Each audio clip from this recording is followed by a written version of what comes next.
Dr. Campbell gave me some very, very minimal but pointed information, which is sometimes very good, rather than going on and on like I have a tendency to do. All right, Dr. Campbell is a professor at Nova Southeastern University in the College of DCAR, which is Conflict Analysis and Resolution. The presentation title is going to be called Intent and Bullying. And Jason is a global educator and a human rights activist. He sees himself as that, and that is the information he's given me. And I'm going to suggest he come up at this time, and he can go talk further to you about who he is. Thank you. Please welcome Dr. Jason Campbell.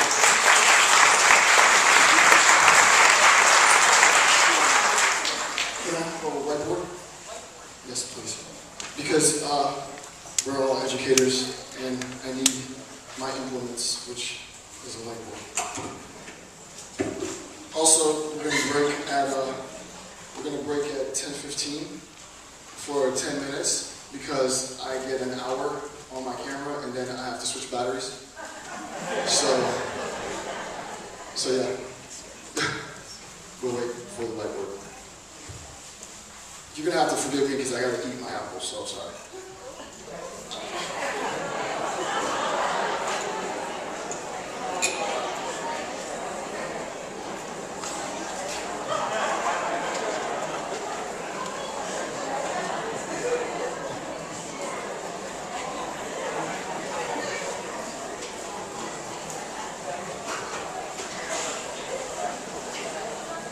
Now you guys are probably not going to be able to see this. I don't know if there's a way to broadcast this or whatever.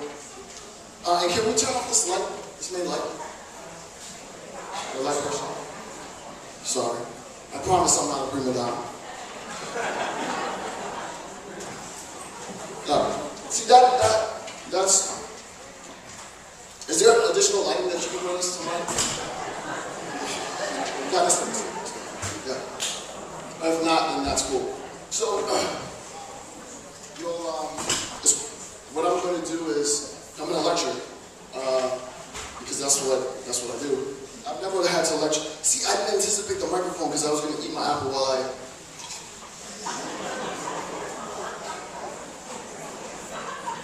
But, if this is invisible, okay. I'll talk my way through it, so you'll hear, and you can write notes. You might not be able to see it, but you'll hear what I'm saying. So you'll be able to write in your notes, whatever.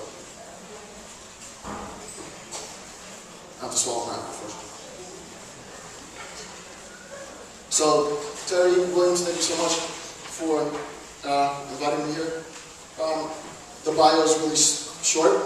There's no need to talk about anything other than I'm a global educator and a human rights activist. I have a ton of lectures up in cyberspace. This discussion will be uploaded later on today. If you want to check out some of my educational materials, just youtube.com/dr Jason J CAMPBELL. That's my music channel. Okay, so let's begin. The idea behind today's lecture, and again at 10:15 we'll take, because this ends at 10:50, right? 10:50. We'll take a break for 10 minutes. I'll switch my batteries out, then I'll come back and we'll start back at like 10:25. From 10:25 to 10:50, I'll do half an hour. So it'll be like an hour and a half worth of lecture. The idea is to give you a conceptual understanding of. Oh, also, can you please turn off all your phones, teachers? You should know that. Sounds good. Is to give you a conceptual understanding of what bullying is, right?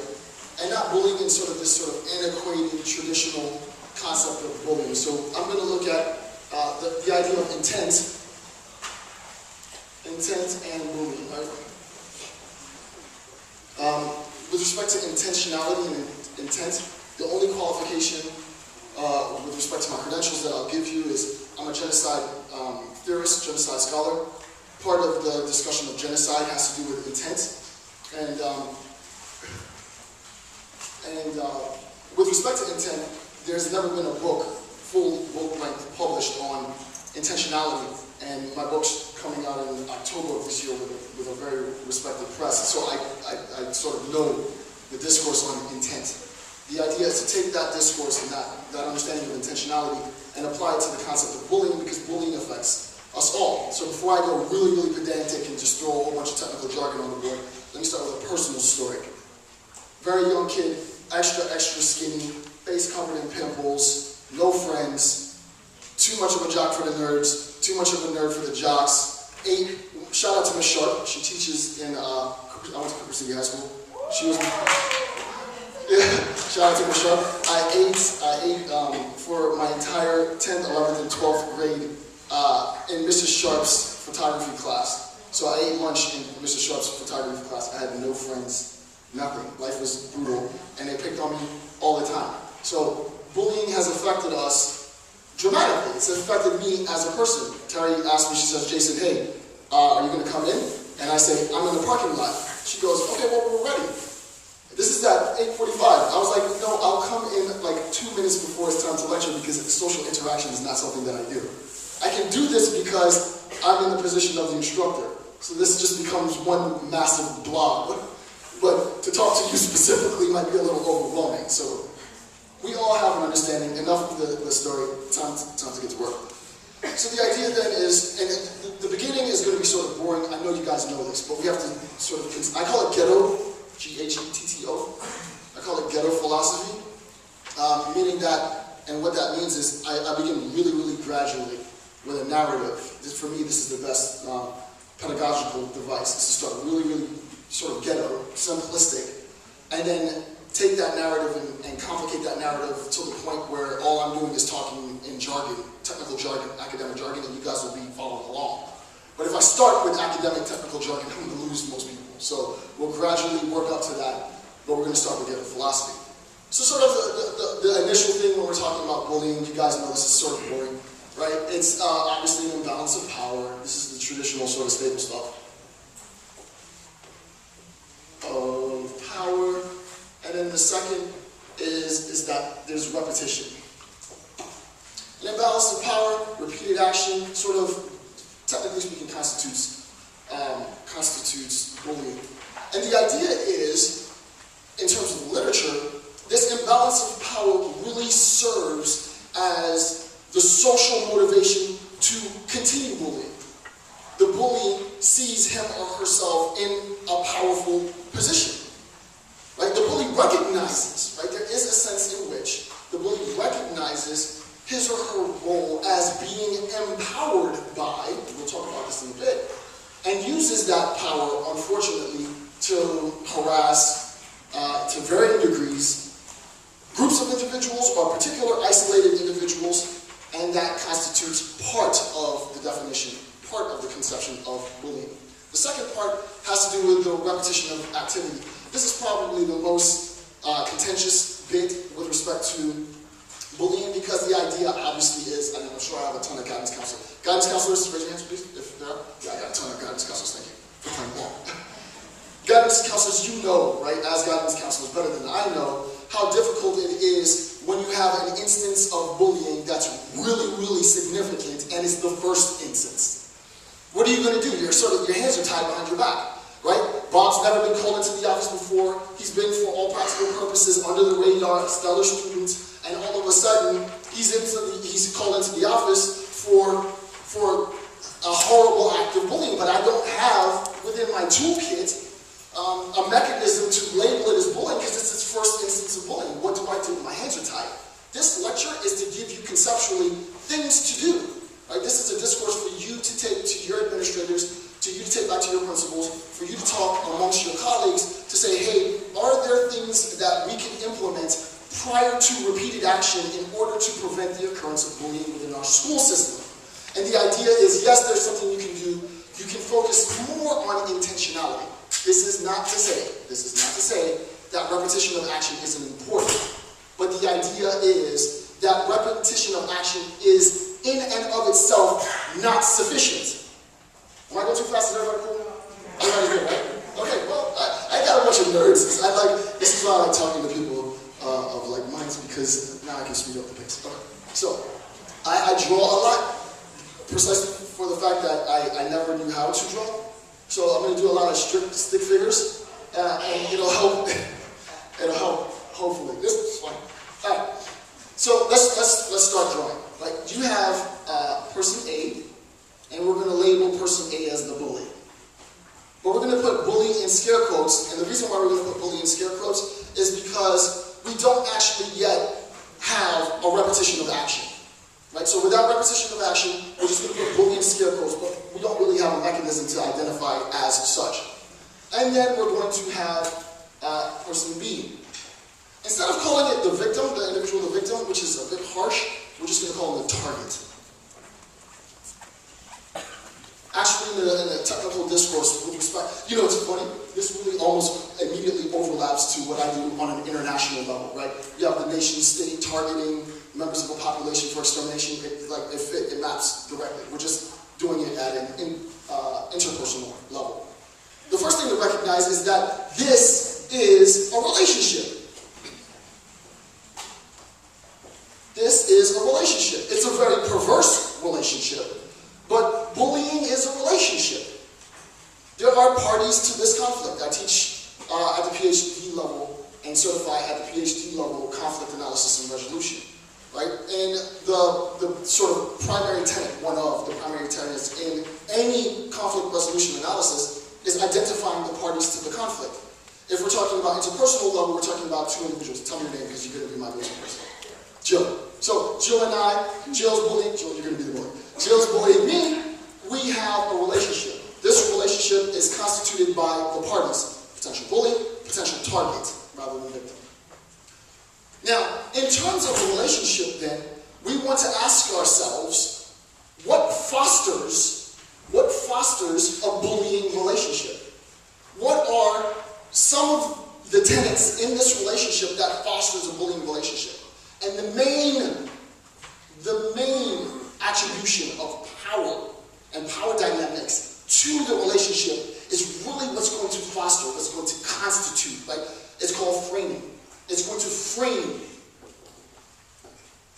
right? It's going to frame the way in which we conceptualize the relationship between the bully and the target.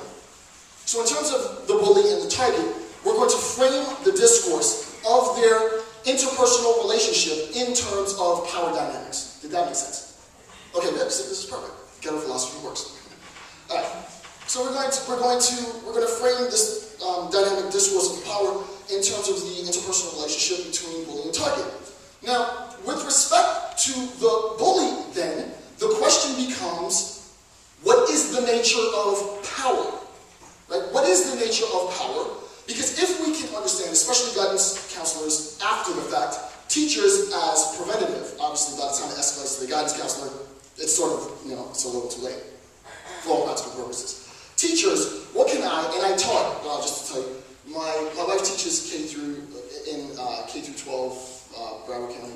I taught in Pasco. I was certified by the state. My certification has expired since anatomy and physiology, biology, 6 through 12. So I've had experience with, the class clown, the bully, the cool kid, the jock, the whoever, right?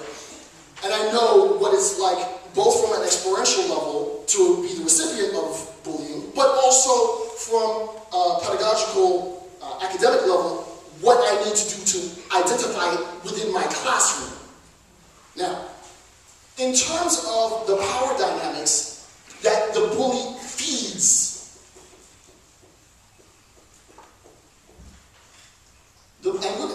feeding is an actual technical term. I'll make it more technical in a bit. The bully feeds on power. With you and your significant other, your partner, your spouse, what have you, your relationship, your interpersonal relationship feeds on love. Right? I mean, it's just like, oh, it's so nice, right? But your interpersonal relationship, if you have a good relationship, feeds on love, feeds on respect, feeds on mutual recognition. That means there is a consumptive element, right? There is a consumptive element, meaning that this thing, this property is consumed by the relationship. The bullying relationship is prima facie, right? Is by definition consumptive of power. The bully seeks to consume and gain more and more power, increasing levels of power, right?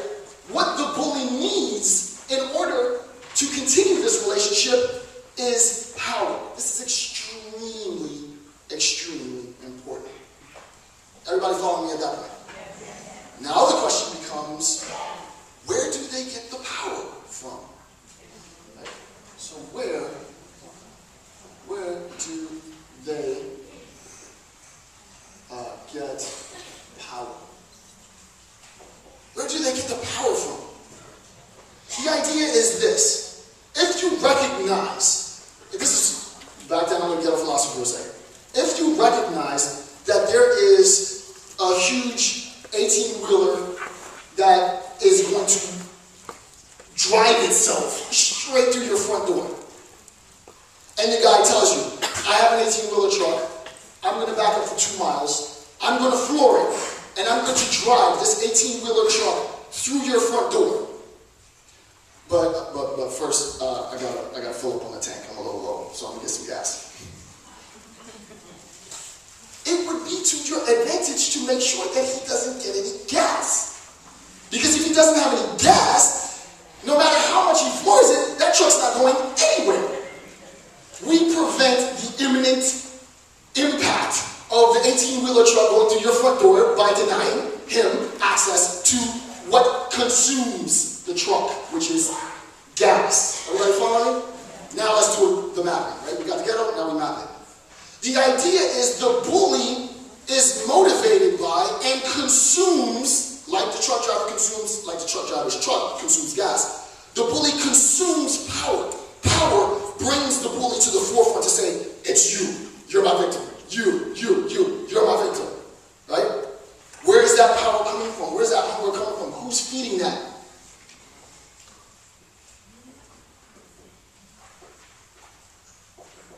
And I don't mean community in the sense of the general community. I mean his or her school community. His or her peer group. The idea that bullying is initiated by an individual is absolutely laughable. Now, granted, I don't know why. Terry Williams, she should have warned you who I was. I'm going to go in the face of 30 years of research, right? It's time to do a paradigm change. I get tired of all the board stuff, right? It gets ridiculous. Oh yeah, so bullying, this is what bullying is, and here's what the traditional discourse says. Well, it's an imbalance of power, and it's a repeated action in which an individual, self-motivated, just decides to pick on someone else. Well, isn't that convenient? I deny that. I categorically deny that claim. I want to say that bullying is motivated for me to be able to pick on an individual and say, you're my target, you're the person I'm going after, means that someone is feeding my desire for more power. It doesn't have to be an entire group. It can be 1 or 2 other persons, but someone is feeding my desire for power. Now, with respect to this community, there's actual, and some of you might know this technical term, there's actual technical terminology for this, and again, if you go to my YouTube page, youtube.com/dr Jason J. Campbell, then you can watch a 3-hour lecture that I gave on this. I'm not going to give the whole lecture now, because I've already given it in cyberspace. It's called Symbolic interactionism is the theoretical paradigm with which we understand this nexus relationship in which an individual constitutes him or herself an identity. So that, what I just said, is called symbolic interactionism. So the technical bit is symbolic interactionism. I'll give you the exact same example that I gave on cyberspace in my previous lecture. It's like this. I am the least handyman in the world. I am the worst, and my wife hates that. I will have to call the plumber in, I'll have to call the contractor in, for the most mundane, basic act. I'm not mechanically inclined at all. But imagine that I think of myself that I am a handyman. I like to think of being a handyman. I think it's cool. Bob Villa, I can build a house. I got a little shed in the backyard that I'm going to construct. I mean, what man doesn't want to do that, right? I want to have a little dungeon that I can build, put up a wall by myself. I want to think of myself as, and I do want to think of myself as being handy, despite the fact that I'm actually not handy at all. Remember, we're still on the same track. So I go into the world and I call myself handy. I say, I'm a handyman. Jill says, hey, I know a handyman. It's Jason. Hey, Jason, this is Jill. I need you to do some stuff in my house. I go to Jill's house and I just destroy everything. And Jill says, he calls himself a handyman, but he is the worst. He's not handy at all. My self-conception must be validated by social interaction. My self-conception must be validated by my social interaction. My self-conception must be validated by my social interaction. I can call myself a handyman all I want. If there isn't validation within my community, I'm not a handyman. Actually, Dr. Gamble, you are absolutely the worst handyman ever. Okay, that's cool. I can't call myself a handyman. I can't. It would be a lie to call myself a handyman. But deeper, it would be self-deceit to call myself a handyman, because I really am not. I haven't yet attained the social verification from my peers to validate my identity. Everybody follow me? All right, now we're going to get deeper. We're obviously at a deeper level. All right, I'm going to go slow because this next bit's going to be complicated. There is a sense in which, then, the bully exerts power but actually places him or herself in a state of dependency, a very weak state. Think of it like this. I'm very powerful when I'm acting. I'm very weak or weaker when I'm asking. It's very simple. I'm very powerful when I'm acting. So, to act tends towards power. Power almost always. I'd say 99.99% of the time, with one or two super dense examples as exceptions. Power manifests in actions. The fact that I don't know why they put me on an elevated stage, which is so weird now I think about it. But the very fact that this stage, not me, the very fact that this stage has been constructed as elevated, and that there's steps leading up to the stage, and that there's a podium on the stage, and that there's lights directed towards the stage, gives whoever comes on the stage power. The architects of this building designed the building so that power localizes. When you come here, what are you going to do? Just be like, this dude has problems. I mean, I have problems, but he has other problems. He's got other problems, right? No, when you come up here, it's time to perform. It's time to demonstrate. It's time to act. It's time to instantiate. It's called instantiation. To act is, the technical term is instantiation. I-N-S-T-A-N-T-I-A-T-I-O-N. Instantiation, right? It is time to bring into existence, to instantiate power through action. The bully in the relationship with his or her potential target instantiates power by acting. Now, to digress from power, a weaker motive is to ask. The bully asks. Me, before I became a professor, I had to go to my committee members when I was ABD and writing them to be like, hey, I have some really good ideas. What do you think? Is it okay that I write this? What do you think about this author? Should I cite him? And they said yes, no, and I did what I had to do because I wanted the degree. So I just basically did whatever they told me to do. Because the idea of telling them no meant that they could tell me no and I wouldn't be here talking to you now. So I did whatever they told me to do. Now I'm in a position where I don't have to ask them. Right? I'm in a more powerful position now because whatever I do in society isn't contingent on me necessarily asking anybody to do anything. The bully has to ask. This is not an explicit ask. This is not an explicit question. It's like, Jill, hey, is it okay that I go and I go terrorize, tell me your name? Rosemary. Is it, Jill, is it okay that I go and terrorize Rosemary? And Jill says, yeah, go ahead and terrorize Rosemary. It's not an explicit ask, but there is an appeal. There is an appeal. And the appeal is to the community. So the bully, for all practical purposes, goes to his peer groups during lunchtime, and it's like, oh, look at Rosemary. Sorry, Rosemary, I'm so sorry. Right? And everybody's like, hey, Rosemary. I mean, it's probably more profound than that. It's probably way more vitriolic and hateful than that, but you get the idea. That cheering along, that encouragement, is the source in which the bully receives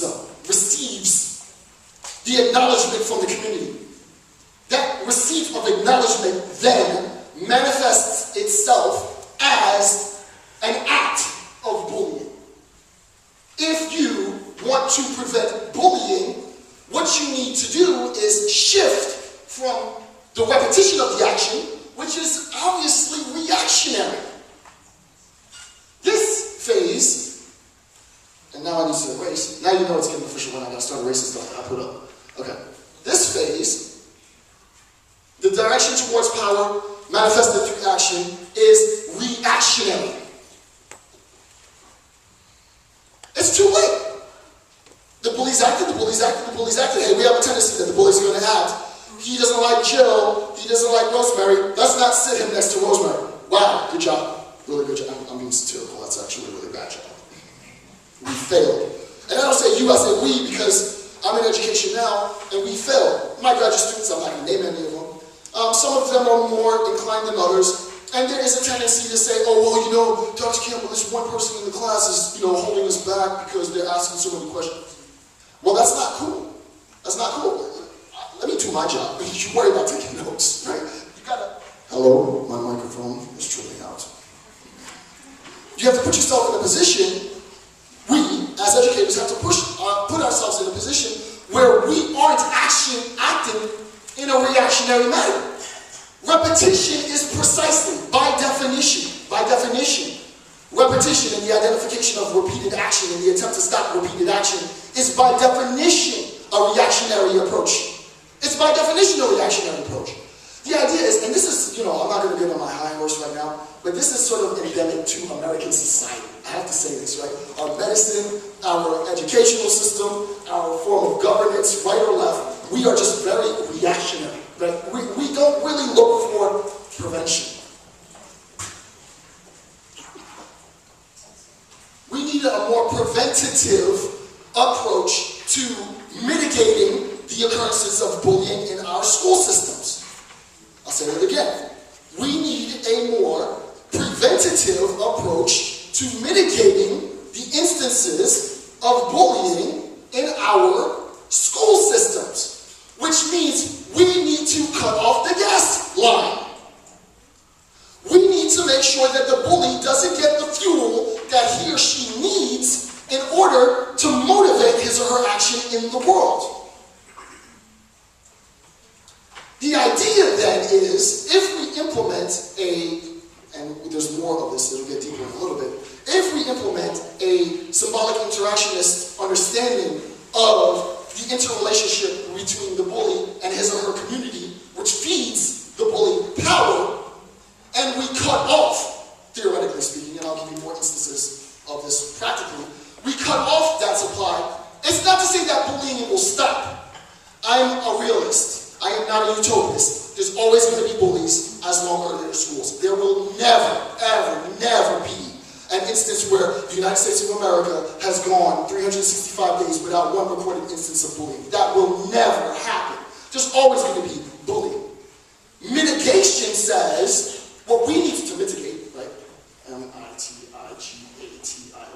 Mitigation is the attempt to decrease the occurrence of X. Right? By saying that I'm attempting to mitigate something means that I am trying to decrease the occurrence of X. X in this analysis is the instances of bullying. So insofar as we're attempting to mitigate the conflict as manifested in bullying, what we're saying is we want to cut off the fuel supply that the bully uses in order to motivate his or her action. And that means now that I'm going to give you the first real gem of the discussion. Rather than looking at the individual bully, what we need to do is focus on his or her peer group. What we need to do, rather than looking at the individual bully, is we need to focus on his or her peer group. Now I'm going to use the you guys know technical terms, peer group, right? The community is technically, now we can get more technical, across our community, put in peer group. It is the peer group, right? It is the peer group that feeds the bully the necessary energy to keep on bullying. What we want to do is intercept that community.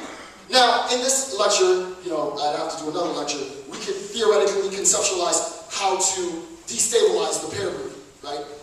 That's beyond the level of work that I'm going to do for this lecture.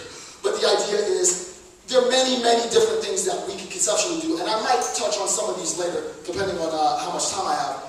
I might touch on some of the ways in which we can destabilize this peer group, but I want to get more of the structure out first. So, you guys recognize destabilizing the legitimacy of the peer group undermines the source of power that the bully uses to motivate action in the world, which then mitigates and decreases potentially levels of bullying in the school system. Anybody? Everybody cool?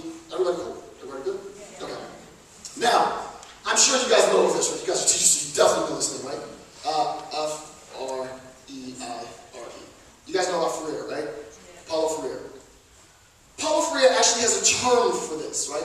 Technically, bullying manifests within a specific aspect of Freire's discourse, and you guys know about his banking model and blah, blah, blah. None of that really applies. What does apply is Freire's conception of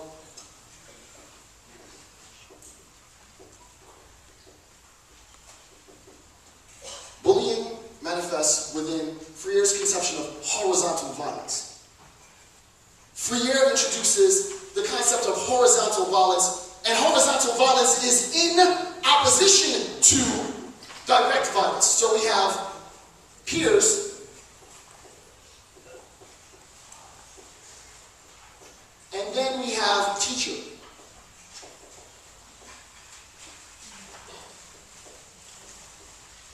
Okay, teacher at the top, peers, peers. Now, granted, we all know how Freire ends the discourse, that teachers and peers are all on the same plateau and it's more linear rather than it being apexed at the top where the teacher has knowledge and banks the knowledge in the student's mind, blah, blah, blah. You all know this. I know you guys know this. But the idea is, prior to Paulo Freire's formulation, this is the structure, right? Does anybody want to deny? This is the structure. Peers as being laterally or horizontally aligned, and teacher being elevated. Horizontal violence really is a reaction to the aggression that the student might want to impose on the teacher. And we'll talk about teacher bullying later, right? Teacher bullying obviously different from peer bullying. Peer bullying manifests on a horizontal plane. So this is an instance of, in terms of Freire, this is an instance of horizontal violence. Now, the question is, why is it significant to talk about horizontal violence and Freire's conception within the school system? What relevance does that have? Think of it like this. If I, tell me your name, Maurice. So, if I have a friend, Maurice is my friend, and Maurice owns a shop, Maurice sells sneakers, I happen to sell nice shirts, and I tell Maurice, hey, check that out. You sell sneakers, I sell shirts. You hook me up with some sneakers, and I'll hook you up with some shirts. It's very simple. We have a mutual relationship, a mutually beneficial relationship. Everybody get the idea of the nature of relationship? It's rather simple. This happens in business every single day. There is an advantage insofar as you have something that I need or that I want, and I have something that you need or that you want. So we have a mutually beneficial relationship. The problem with horizontal violence is that violence occurs as, this is absolutely important, violence occurs as the reward mechanism for this power dynamic relationship. Violence is the reward. Rather than me saying, hey man, I gotta hook up on some shirts, and you say, hey, because it's mutually beneficial, what ends up happening is the relationship is rewarded by violence. Power has to manifest. How do you think power is going to manifest in an imbalanced structure? By me saying, hey, I'm going to do for you, and you're going to do for me? No, the act has to manifest. Before we were talking about the manifestation of the action in some sort of abstracted sense. Have you guys seen the, I think it's called bullying, or I forget with the kid on the bus? Did you, that scene is horrible. The kid's on the bus, and the dude is in the back, slapping him in the head. Whack, whack. The bus driver's a business, and everybody's like, yeah, whack, whack, whack. They're cheering them on, Yeah. You're stupid, you're lazy, you're fat, you're ugly, your mama, your dad, blah, you know. The action manifests as violence. So what we have then, insofar as we allow this peer group to continue to dynamics of the bully is that we have an endless source in which violence is propagated. We have an endless source to propagate violence in our school systems by allowing the peer groups to continue to fuel, to continue to cheer along, to continue to motivate the actions of the bully. Now, if you weren't motivated before, I mean, you would be in the wrong profession. I wouldn't know why you would be in this room, right? If you weren't, in some sense, motivated to stop this. Because what we're talking about is we're stopping the occurrence of violence on children. Who is anybody here pro-violence on children? You want to raise your hand? And then please turn in your teaching certification at the door. I mean, think about that. What is the counterexample? Is the counterexample, well, I'm for violence against children? You might be for violence against adults. That's a more consumption of death conversation to have.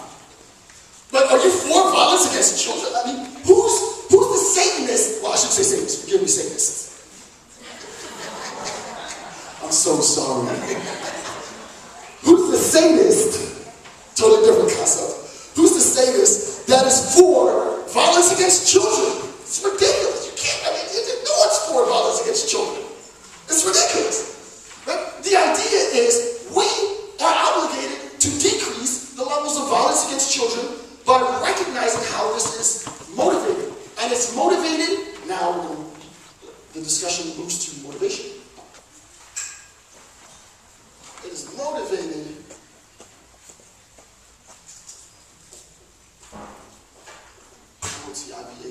the motivation, it is motivated by this term. Social capital. Social capital. Anybody know what social capital is? I asked my first, I'll ask the audience. Anybody? Okay. Social capital, when we talk about capital, we know what capital is in terms of economics. Perfect example with Maurice. There's Maurice, right? Perfect example with Maurice. Capital, Maurice, you sell shoes. Me and you are friends. You say, hey, I got shoes, but you have to give me some money for those shoes. So we go through market economic exchange. I give you money, you give me shoes. Simple. Capital, in an economic sense, gets me stuff. Capital allows me to get stuff. Literally, physically, tangibly. The idea of social capital is basically exactly the same. Social capital is a consequence of the desires that I have. First, it's rooted. It's rooted in desire. Social capital is rooted in desire. I have the desire for something. The question is, what does the bully have desire for? And all the smart alpha teachers say, power. Thank you. The bully has desire for power. So we recognize that social capital is exchanged insofar as the bully acquires power. Insofar as the bully acquires power, so the acquisition, A-C-Q-U-I-S-I-T-I, the acquisition of power completes, that's important, the social capital exchange. The acquisition of power completes, finalizes all services rendered, the social capital exchange. We have to then ask, what else is being exchanged?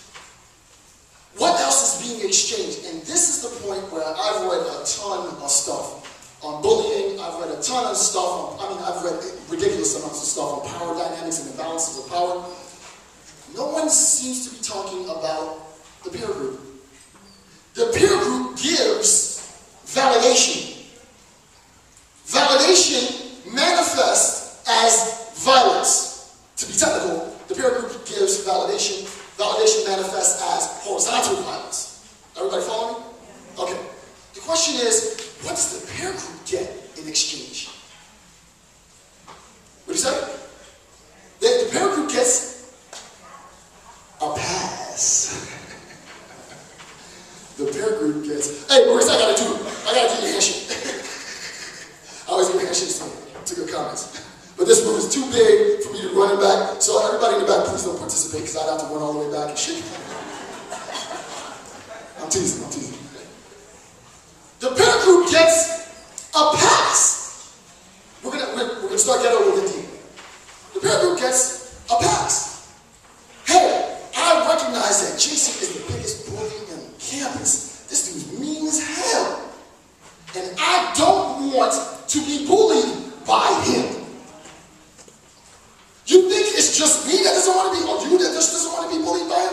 None of you guys want to be bullied by him, right? Genetics kicked in earlier than everybody else. I'm 13, I'm 6'2", I'm 190 pounds. You're prima facie the bully. Or you're really nice, right? But, so you have a physical, biological advantage in a real Darwinian sense over the competition. I mean, to be honest with you, this really is all biological, to be honest with you, right? And I'm not trying to get into religion because I don't want to offend people. But the idea is there is a very biological basis for the bully. The bully just has power and wants resources to attract their potential mates of whoever they're trying to mate with. So I'm going to be the toughest dude on campus. And you don't want to mess with me, because if you say anything to me, you're going to be my next target. So what ends up happening? There is a consolidation. It's called group C-O-N dot consolidation. There are too many English teachers in here for me to try and make consolidation. And I should know that, but my brain's not working today. Group consolidation. Visually, group consolidation looks like this. You have all these dots represent people. You have students dispersed throughout school, and then there is a consolidation of these individuals into a cohesive group. So, what was otherwise a disparate community of individuals now becomes localized as a cohesive group consolidation in terms of peer group that has been consolidated precisely as a means of what? The past, power. But I hate to say this, right? I really do hate to say this because it's a little too strong of a term. Survival. Survival. Students, they're young. They really do believe that, this dude could kill me. This dude's down my neck. I want to survive. I'm not sure how many of you saw the first Planet of the Apes movie, the remake of the Planet of the Apes movie. They take the stick, one stick in your hand, you can easily snap the stick. No problem. You take 2 sticks, it's a little bit harder to snap. You take 10 sticks, you can't snap them. There is power in group consolidation. There is power in group consolidation. The problem is that this group consolidated to reinforce the imbalance of power of the bully. So this group consolidation is the worst type of group consolidation imaginable. And this also happens and is absolutely true on an international level. If people consolidate to give the Führer power, because you don't want to be targeted by a Führer, yikes. Yikes. Think about what he has the power to do as a person. I kill anybody I want. You're not on my team, you're dead. Why is it any different for a student? Oh, we think, that international discourse doesn't really apply to students because, they're overreacting and they're emotional and their brains haven't developed a cognitive blah, blah, blah. You think the students don't think they need to survive? Dude, I'm just trying to get to Miss Campbell's class, man. I don't have time for all this crap, bro. Seriously. This dude is crazy. I'm gonna get with this team of people over here. So we're going to get a pass from him and survive to be able to continue going to class. Does everybody understand that? The group consolidation then becomes problematic precisely because group consolidation is formed to reinforce the imbalance in power dynamics of the bully. That's very technical. Does everybody see that?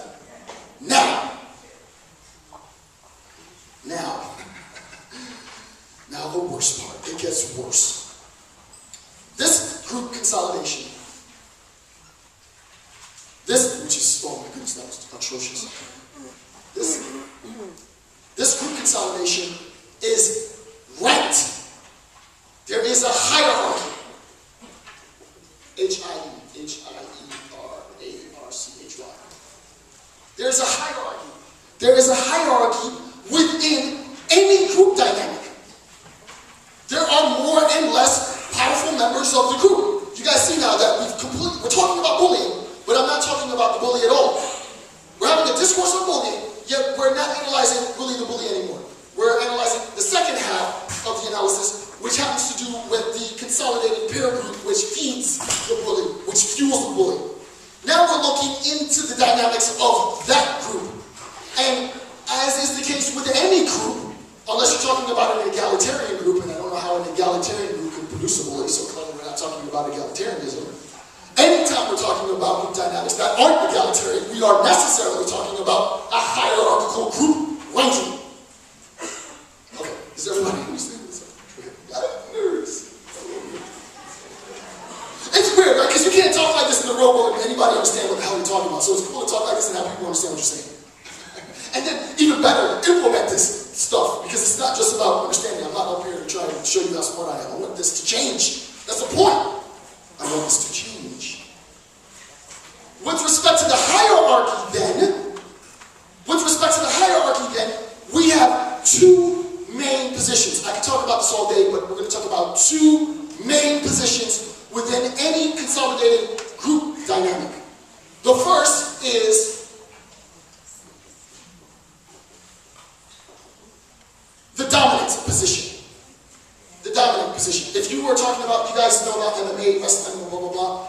So MMA wrestler is the guy, you can kick and punch and grapple and wrestle and all that other stuff. So you kick the guy falls down, you mount the guy, you get on top of him, it's known as a dominant position. It's a group of two or more. I am in a dominant position because, I don't know, sports says it's a dominant position. I am in a dominant position because the floor is elevated. I am in a dominant position because of XYZ, the credentials, the car, the whatever, the house, the what have you. The next position is very obviously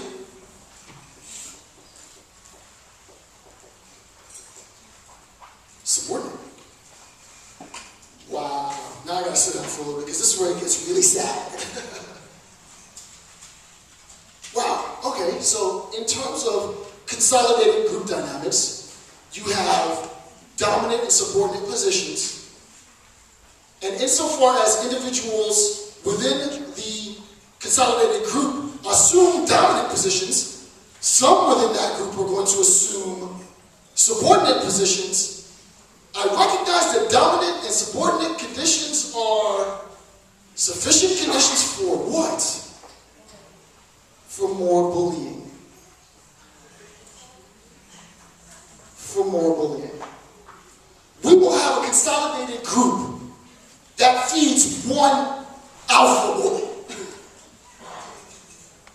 And then within that group, precisely because the group was structured to feed the bully, you have, by definition, dominant and subordinate group members. The fact that we are defining, not we, I mean the discipline defines dominant and subordinate in terms of an imbalance of power. We have a melting pot of the most heinous perpetration of systemic bullying imaginable. Right?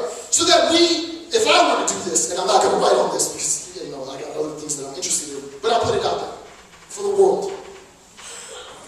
If I were going to analyze critically the levels of and occurrences of bullying in K-12 school system throughout the United States of America, I would implement a caveat on the term bullying or the bully. I would say that it is an equivocation. E-Q-U-I-V-O-C-A-T-I-O-N. And I'll give you an example in a second. It is an equivocation to use the word bully across the board. You're not, I do logic sort of as I can't even say how anymore. It's actually starting to become pretty integral to my profession. But I do mathematical logic on a very, very abstract level to help guide me as an academic. And one of the biggest problems that you will find in people's use of language is the fact that people say words and they don't really have any understanding of what it means. To talk about bullying as such, and that all instances of bullying are the same, and the actual individual bully is a bully, is a bully, is a bully, that's absolutely false. I'm going to give you an example of, a perfect example of an equivocation.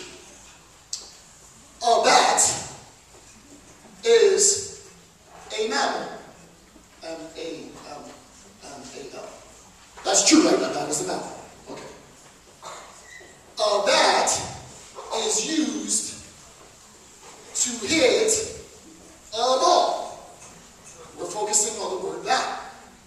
3 dots in a triangle form means therefore. Right? Therefore, a mammal is used to hit a ball.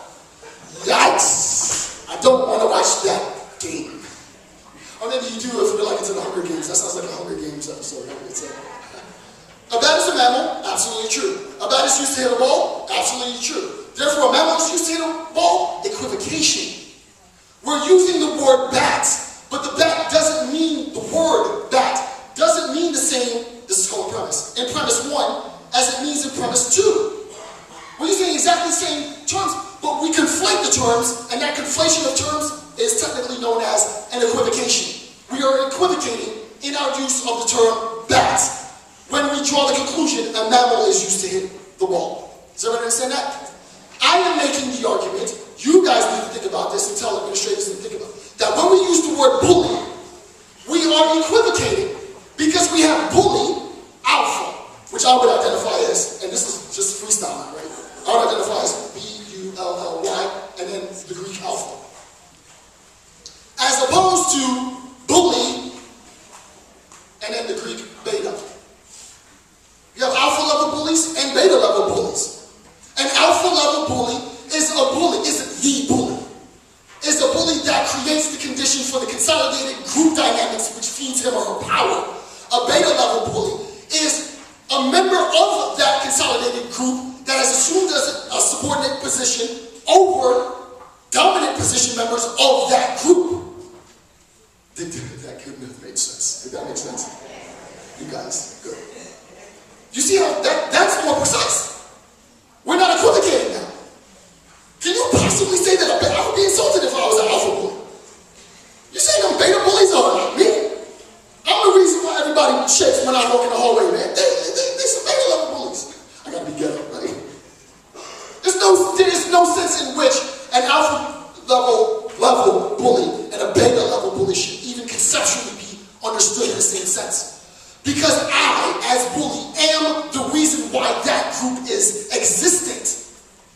So any individual, including other bullies that are in that group, are subservient to the dominance that I have. Does that make sense?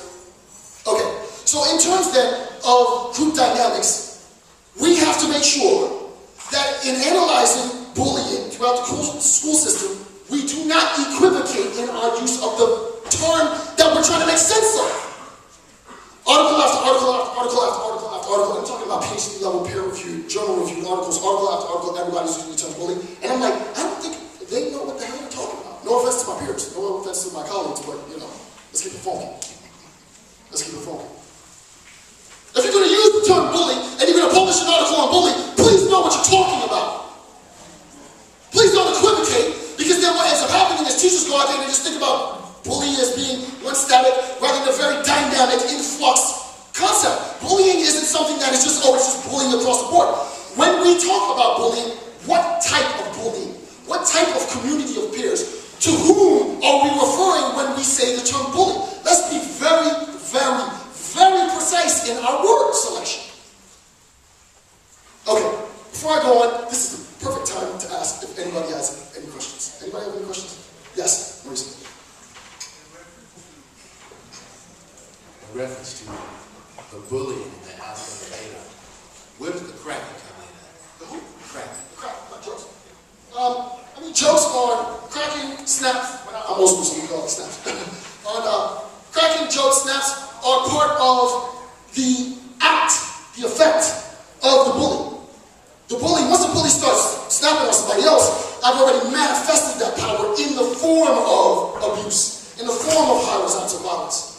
Prior to the snap, prior to the joke, prior to the crack, was an endorsement by the peer group. The peer group endorsed it. Jill was like, come, get Rosemary. And I'm getting stuck. Oh, Rosemary! We don't like people who have glasses. Oh, Rosemary has glasses. But I got an endorsement from the group. So, snaps, cracks, jokes is a manifestation of the social capital, to be technical, manifested through the peer group consolidated by the bully, alpha bully. Did that make sense? Okay, yes. Rosemary.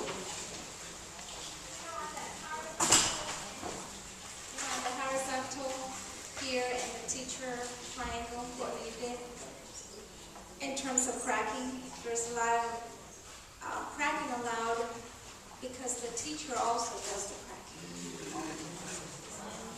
Shame on the teachers. Shame. I'm not even going to go to a discourse on shame. I can talk about shame for like 4 hours. If you're the AP or you're the principal and you find your teachers cracking on students, that's when I wouldn't say that's when you crack on a teacher, but that's when you reinforce your position. Oh, so, I'm going to use my wife's name, she would never do this, but, oh, Mrs. Cameron, so you got jokes? Can you talk to me outside for a second? And the students are like, ooh. The idea is it absolutely does happen, right? It absolutely does happen. The majority of, and I might not even get into bullying of teacher because that sort of changes the dynamic, but you're absolutely right. They mimic this because they see this in the world. And there is social capital attributed to cracking. And it's not been cracking. The real bit really is that there does require a certain level of wit, a certain level of ingenuity to be able to snap or to crack on someone and everybody else laughs. So the laughter reinforces and validates and so on, right? So I can sense that this is a huge problem, like cracking is not a problem. Okay. All right, so we have about 25 minutes left. Okay, so just as a quick refresher, so we pick up where we left off before the break.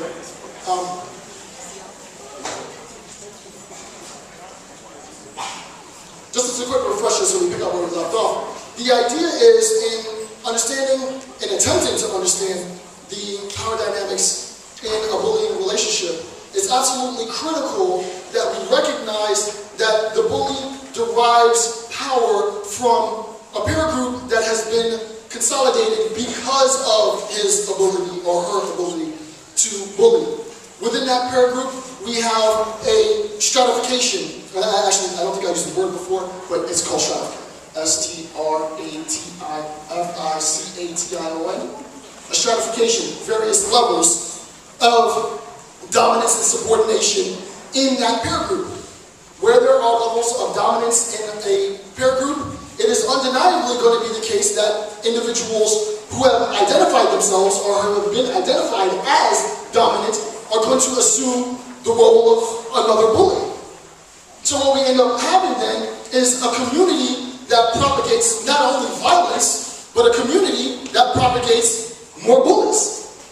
The idea is we need to get out of the habit, not to say that we need to stop, but we need to get out of the habit of exclusively focusing our attention on the individual bully and recognizing that we can undermine the power source that the bully used to derive power for him or herself and social recognition and validation for him or herself by destabilizing this peer group. Okay. The next bit of the analysis, and lastly, equivocation, I can't forget that. In terms of equivocation, then, we have at least 2 different types of quote-unquote bullies. So just a FYI for you guys, make sure that you recognize that the bully could, him or herself, also be bullied. Right? So that the bully can be bullied. There is a problem, right? And as a matter of fact, for my class last semester, the final paper that my students had to write was on role reversals in terms of perpetrator and victim. It's almost always the case that when you think of the victim, you never think of the victim as being a perpetrator. Or when you think of the perpetrator, you never think of the perpetrator as him or herself being victimized. There's a dynamic fluidity to these terms, to these concepts. In terms of, well, I didn't see that, I flipped it in the back. in terms of this attempt to categorize the relationship and the nature of the bully, we recognize prima facie that beta level bullies, or bully betas, however you want to classify it, are themselves victimized by a more alpha, a more dominant bully. So that bullies can be bullied. Everybody comfortable with that? Okay. What we want to do now is we want to shift more to really understand, well, I can't say really, I don't have too much more time, but a more in-depth understanding of the relationship in terms of horizontal violence, right? So, specifically in terms of the violence And violence is manifest in terms of, what's the word that you guys were using? It's not snapping, but cracking. In terms of cracking, in terms of psychological violence, physical violence, mental violence, sexual violence, what have you. Varying degrees of violence that are possible, obviously, in terms of manifesting the act of the bully. The question is, how do we make sense? How do we make sense of this?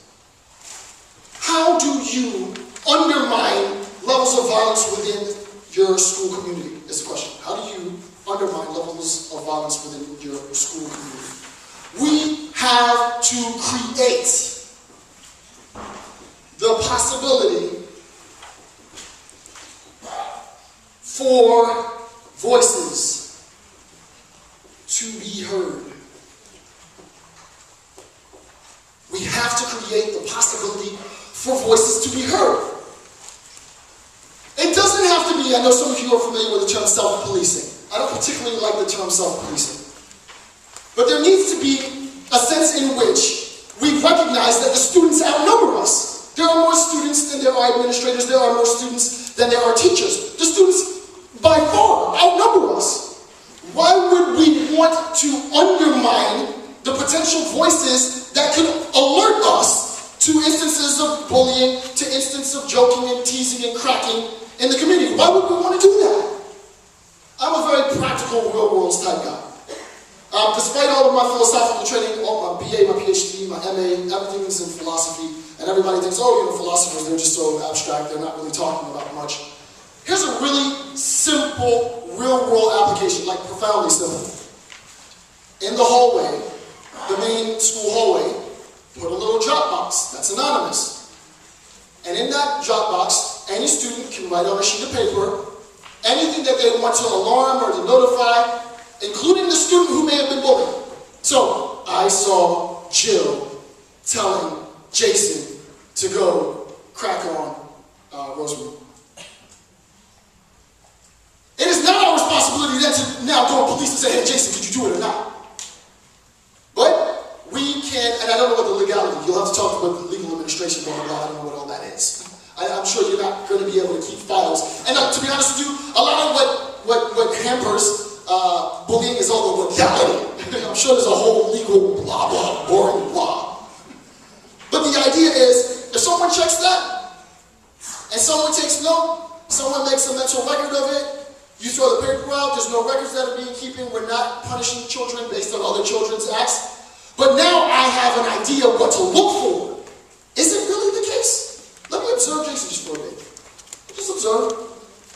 There it is. Oh my goodness, Jason's talking to Jill. And then there goes Jason to goes moving. If I'm alerted, I know what to look for. When I'm there and I see it first person, now I recognize that I'm in a position, I'm obligated to stop. But how can I stop something that I don't know what I'm looking for? That's the point. How can you possibly stop it if you don't know what to look for?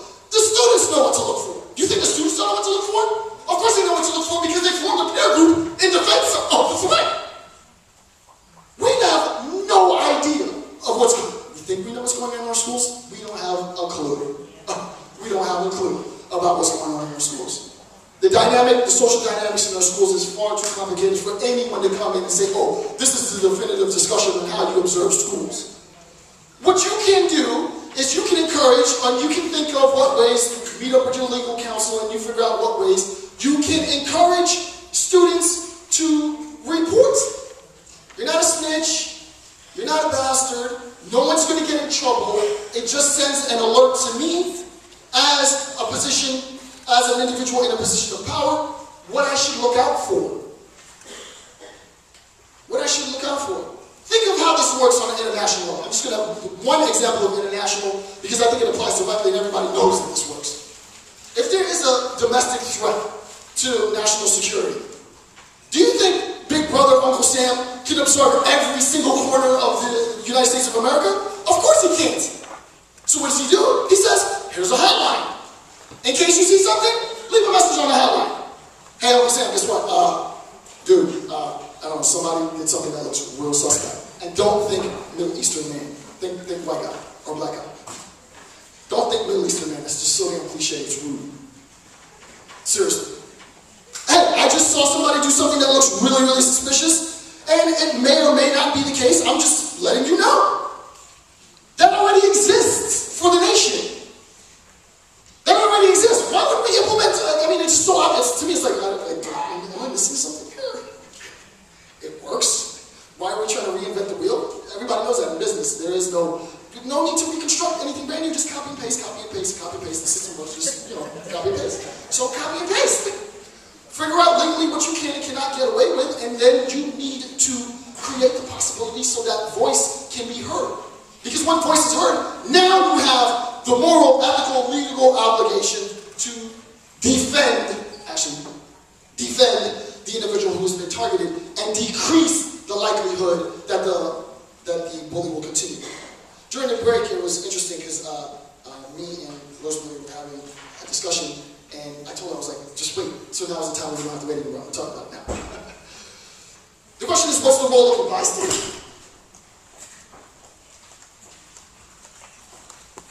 What's the role of the bystanders?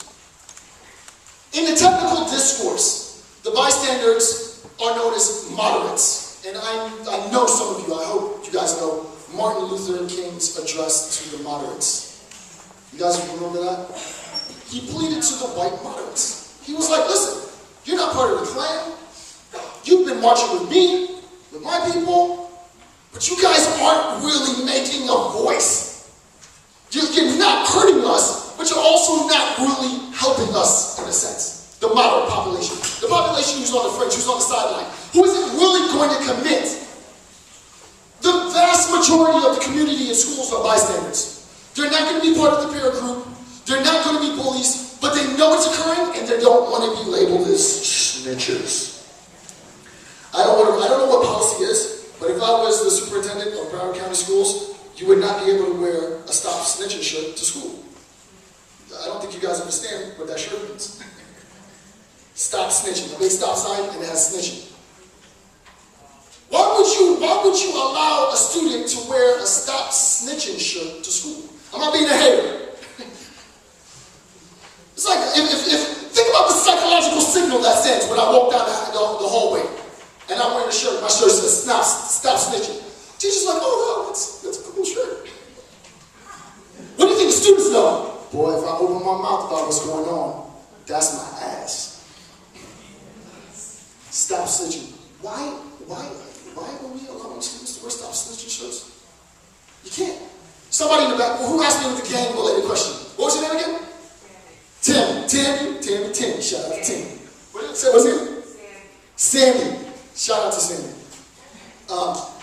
Sandy's the same way in the streets. It's harder. You can't tell a grown man you can't wear a Stop Snitching shirt. But I lived in a very impoverished environment, so you can fill in the blanks. And in terms of my impoverished environment, there's a very unstated rule that you do not. You don't go to the authority and say, hey, guess what? I think so-and-so might be participating in illegal activity. Because then you will be dead. You don't do that. You don't do that. Now, I'm not here to say if that's justifiable or not justifiable in the streets. That's a separate discussion. It's more complicated in the streets. In the school, there's absolutely no tolerance. There should be a zero tolerance for students walking around with stops. Like this is practical application stuff that you can do. Students wear Stop Snitching shirts. I see it all the time. As a matter of fact, I'll poll teachers. Teachers, has any one of you seen any student in your school wearing a Stop Snitching shirt? If you have, raise your hand. If not, then no. I see one. I see two. All right. Two students. Go home and Google Stop Snitching shirt. They exist. We shouldn't be doing that because what that does, it sends a psychological intimidation to other students in the school that if you report instances of bullying, I'm going to get you. As far as bystanders are concerned, bystanders, even if they, like me, I didn't have any friends, I ate lunch with Miss Sharp, I knew who the bullies were, and you better believe, and I'm being honest with myself, that despite the fact that people were getting bullied, I didn't want to get involved in that. That's not my problem. That's your problem. What ends up happening is that the bystanders fail to empathize.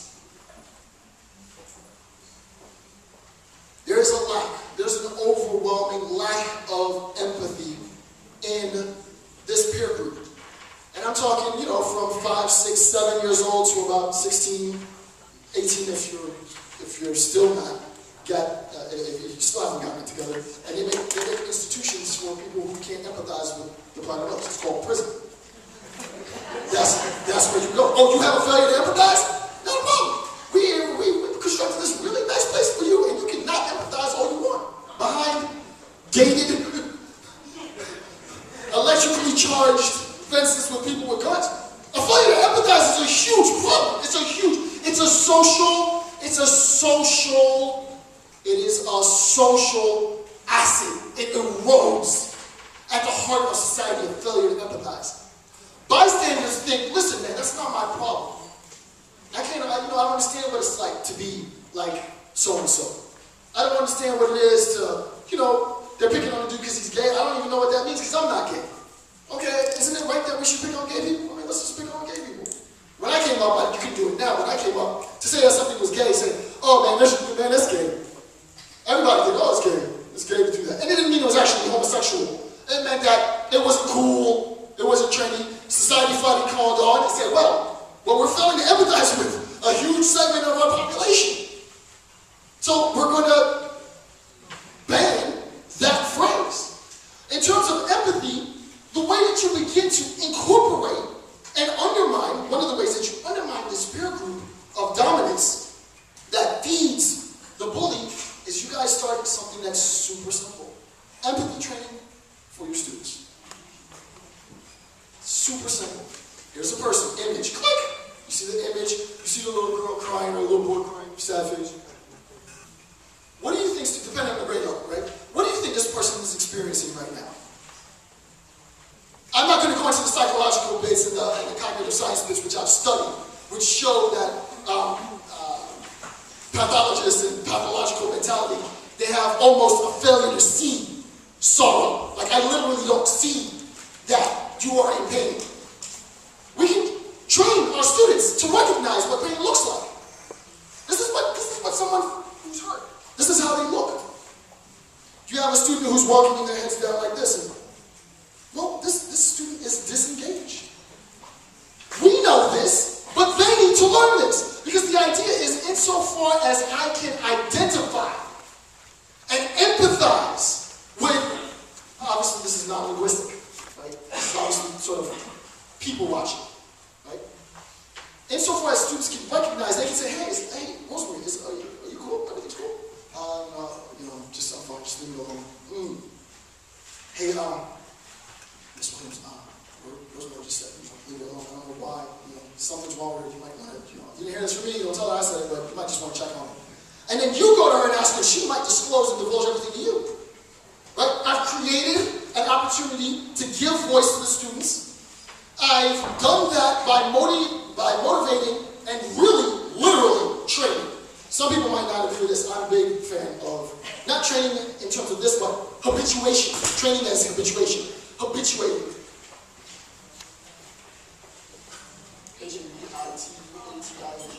Right?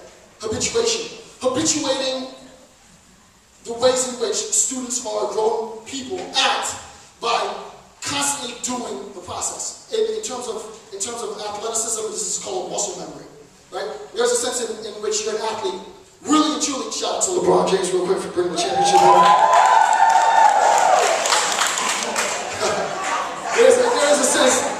There's a sense in which LeBron James doesn't have to think about the shot. He really doesn't.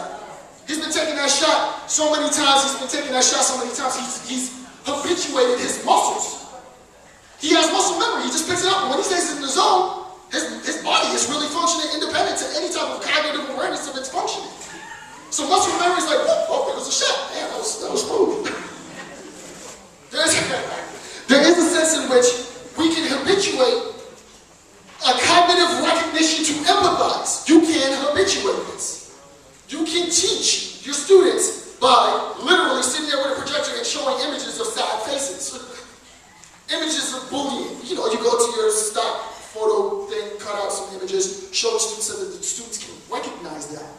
Because the idea is, of course the bully is going to thrive in an environment that doesn't support empathy. Could this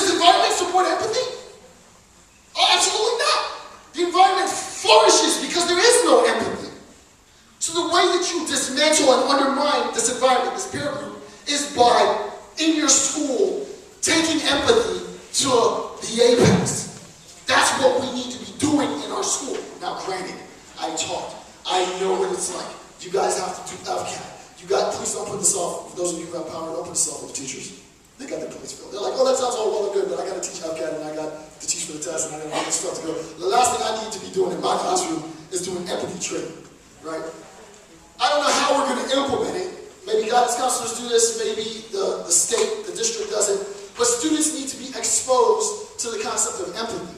They have to be exposed to the concept that we are now living in a global society. The world is really getting smaller.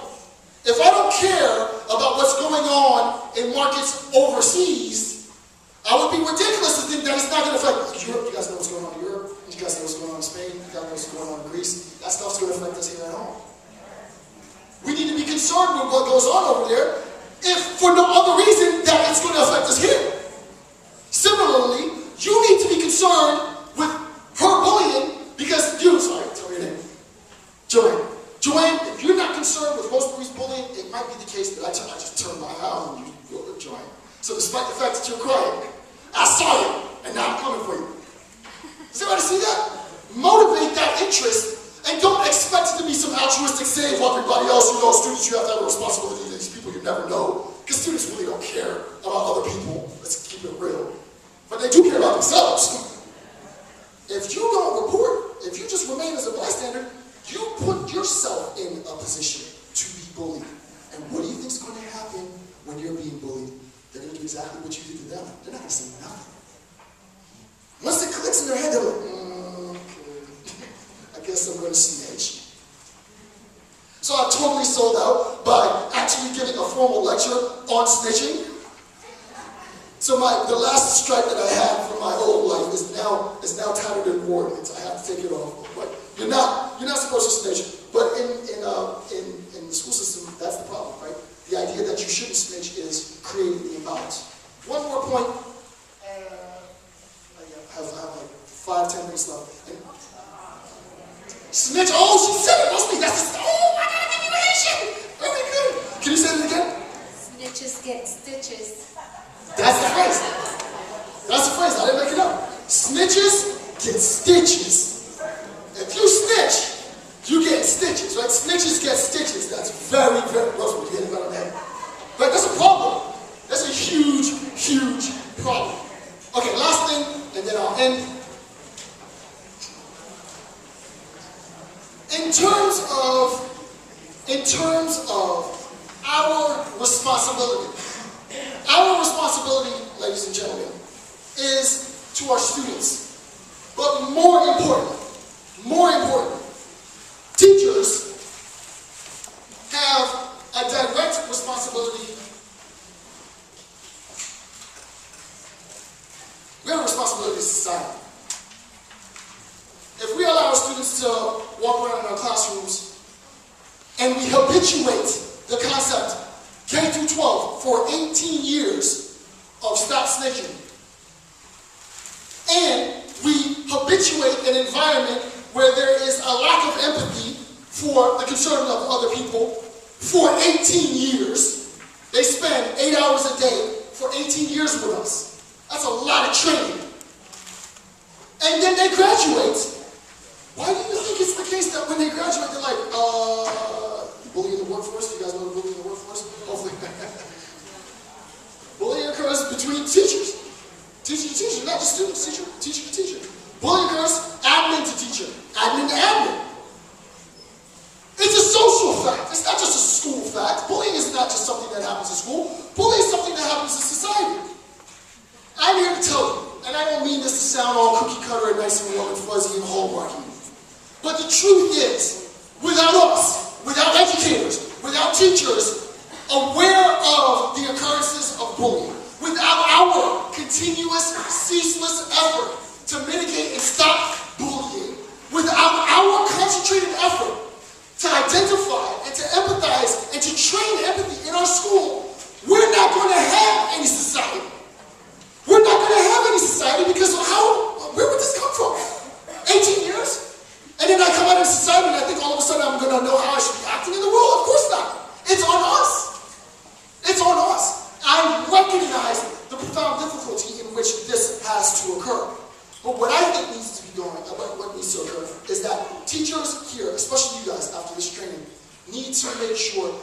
pressure is on the administrators. I'm not going to put the pressure on y'all. Your administrators had better get it together. The superintendent had better, I can say that because I don't work for I thought I'd get in trouble. I'll say it again. The superintendent. Is your superintendent a man or woman? I don't know. Okay. Your superintendent, he had better get it together. Which isn't to say that he doesn't have it together. But it comes from him. He's the source of all power in Broward County. As far as education, he had better implement the necessary training needed in order to get you guys to where you need to be. So with that, I want to thank you for taking the time and listening to me.